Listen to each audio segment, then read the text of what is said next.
بسم اللہ الرحمن الرحیم۔ السلام علیکم ورحمۃ اللہ وبرکاتہ۔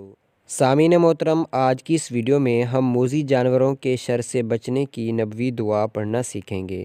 ویڈیو شروع کرنے سے پہلے آپ حضرات سے ریکویسٹ ہے کہ اگر ابھی تک ہمارا چینل سبسکرائب نہیں کیا تو اس کو جلد از جلد سبسکرائب کر لیں۔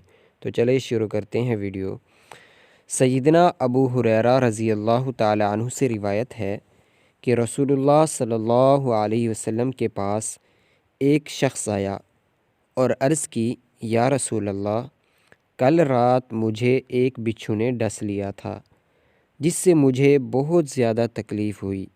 رسول اللہ صلی اللہ علیہ وسلم نے فرمایا، اگر تو شام کے وقت یہ کلمات کہہ لیتا تو کوئی چیز تمہیں نقصان نہ دیتی۔ تو آئیے وہ کلمات ہم بھی پڑھنا سیکھ لیتے ہیں۔ اعوذ بکلمات اللہ التامات من شر ما خلق۔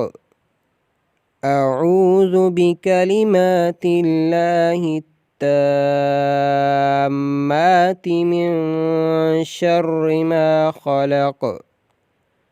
اعوذ بکلمات اللہ التامات من شر ما خلق۔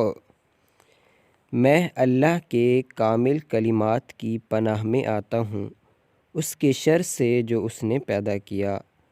میں اللہ کے کامل کلمات کی پناہ میں آتا ہوں اس کے شر سے جو اس نے پیدا کیا۔ امید کرتا ہوں آج کی یہ ویڈیو پسند آئی ہوگی۔ اگر ویڈیو پسند آئی ہو تو اس ویڈیو کو لائک اور شیئر ضرور کیجیے گا۔ شکریہ۔